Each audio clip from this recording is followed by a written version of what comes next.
Here with Coach Gordon and Coach Jewitt of Clearbrook High School. We're going to talk some recruiting today. So, how you guys doing this morning?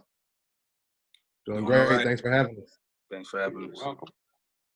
Let's get right into it. You guys are in charge of recruiting for football for Clearbrook High School. Which means you're kind of the liaison between the school and the college coaches that come in to recruit your kids. So for those that aren't familiar with that maybe from my era, where there was no such thing as a recruiting coordinator, kind of tell us really what your role is between the school and the college coaches. So our role is we look at it as the kids are a product, right? So the kids are a product, and it's our job to sell our athletes to the college coaches who are interested in them.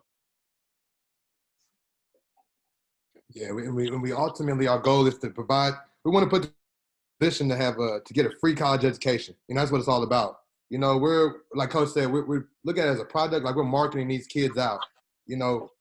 As far as their grades, their character, their stats, that's a whole big product. So when we put them on a college campus, we want to make sure we match them up with the right college that's for them, and one that's going to give them, like I said, a free or a reduced college education. That's what we're all about here. We're trying to kids. Our goal as recruiting coordinators is to get all our senior scholarships. Because we feel like there's a lot of schools around the country, and our kids can play places and enjoy college football and enjoy education. What is the number one thing that a college recruiter wants to know about a kid? Grades. Absolutely. Grades. It seems like that's the most important thing, which it should be, because at the end of the day, if you recruit a kid because he might be a 5-star athlete, but is not a 5-star in the classroom, then ultimately you can't use them. So grades are a very important part of the recruiting process. Man, and just to piggyback on what Coach Jewitt said, and because grades are so much of a part of it, me and him, we have to do a great monitoring our grades, their SATs, getting their transcripts, and giving them out to the colleges. Like, they were also, almost like on the academic team as well. We're trying to get these guys in line and just giving them all the support they need to be successful. But grades is number one. Can't do nothing without that. Do they also ask, though, about work ethic, those sorts of things? I mean, they use you as a complete resource, correct? Yes, sir. Yes, sir. Absolutely. They ask about the work ethic, which also ties into the classroom. They also ask about living situations, what type of character the kid has, and even if they do multiple sports or things outside of sports, because they like to have kids that can be in that leadership role.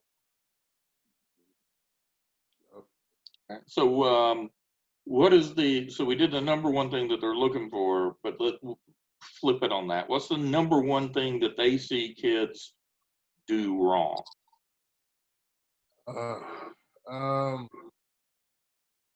Coming out from a recruiter and a college coach standpoint, I would say that just not being humble enough. This in the age of recruiting where guys get 20 offers in 1 week. A lot of these kids they don't humble themselves, and they might think one offer is better than the other, or this is better, or I don't like this school. And, you kind of got to humble yourself and understand you're getting a chance to play college football at the next level and possibly get a free agent. So, the name of the school and things like that really shouldn't matter as much. What do you think, Coach Jewitt?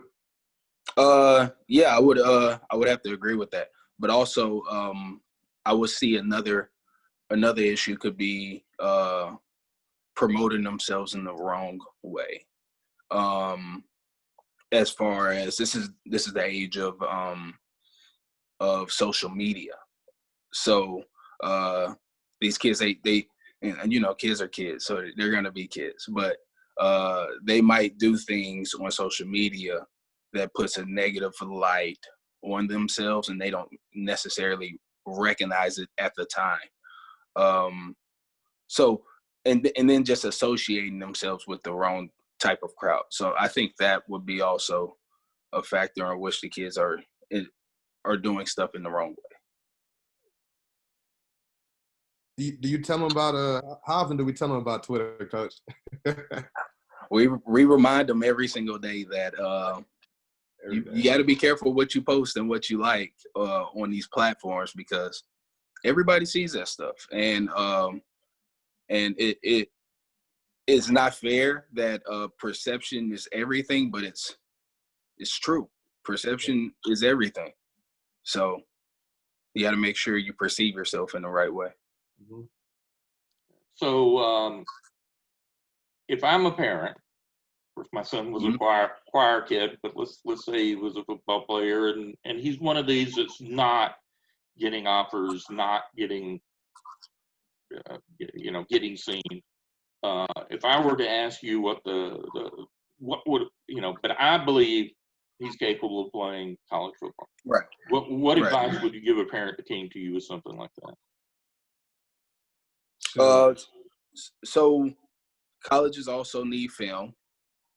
So if there's no film to show to a college coach, then, well, let's say the less film you have, the less they'll be. I mean, the less they'll be interested.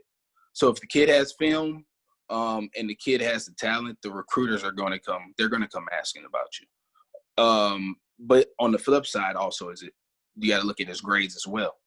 And in that light, if those two things are in line, the grades are good, the kid has film, and I guarantee you, me as a coach and Coach Gordon, we're going to do everything to get that kid some looks. We're going to do everything to get that kid some looks. But the kid also, in turn, can promote themselves. We just told our kids that it's not a one-man job. You can't just rely on the coaches to do the recruiting for you. You can also use Twitter as a platform to promote yourself, get your film out there. You can actually contact the coaches now. That's not something that was an option when we were coming up. But now you have direct access to these coaches. Live feed, everything. And if you come, and like I said, come to us and you want to know why your kids ain't getting the offers, like Coach said, we're gonna check the grades. And first of all, we're on the same team, so Right. we want your kid to get offers. So let's talk about it. What are the grades looking like? What is the skill set? Do we need to get some more training? Do we need, like Coach said, do we need to get some more film? Good thing about this, I'm gonna say, good thing about this being in this shutdown. Kids are having to work out and they're posting these videos online, and that's really, really a lot of college coaches. I've seen kids get offers off of just workout videos they're posting online, because that shows the work ethic and things like that. So that's all about, like Coach said, all about part of that marketing, that product. So when they come to us about that, we're gonna put the best product out, and we're gonna shop it to these different schools. Absolutely. Yeah. Absolutely. And when we say shopping product, I know we're talking marketing terms and money terms, but I don't want you to put in around in that area. We're just talking as far as in the right fit. So one of the most important things is the highlight tape. Is your highlights to show your skills. What advice do you give kids on putting those highlights together? And when I look at highlights, sometimes I'll see the offensive tackle make that pancake block, and then show the run that goes 80 yards. When the part that mattered to him and his skill is the pancake block. Right. Can I get this, Coach? You don't mind? Hey, go ahead. Hey, you're right, Coach. You just hit it on the coffin. You talk about, that's 30 seconds worth of film right there. You made the pancake block in 5 seconds, and now you got to watch him run 80. Like little things like that. So Coach Jewitt and I, what we do is, once we look through there's a highlight and we let the kids go in there and do the little thing, we go behind them and double check. On a regularly basis to clean up the highlight, maybe fix the mute down on the clip time. Because you're right, kids they don't know any better. They haven't been taught this stuff. But as far as highlights, and they have to understand, a regular tackle is not just like a highlight.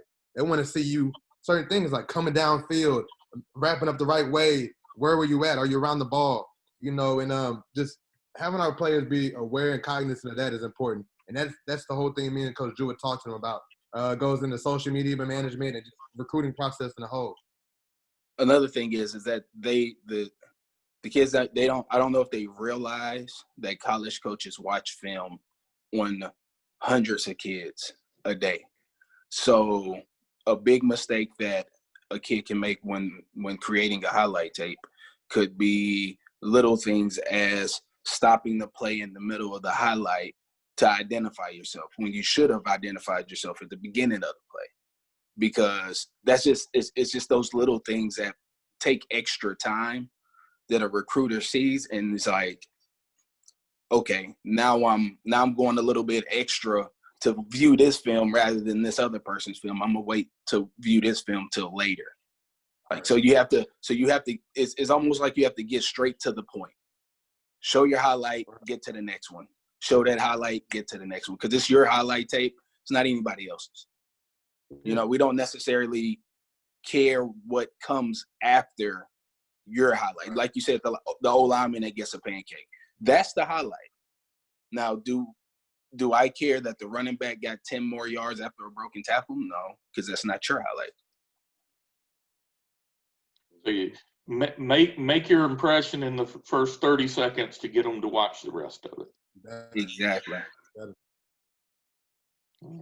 Well, coaches, thank you very much for your time today. Very enlightening to me, and hope to catch up with you later on down the road. Oh yeah, hey, thanks for having us, man. Thanks for having us. We look forward to seeing you again and talking. Man, this was great.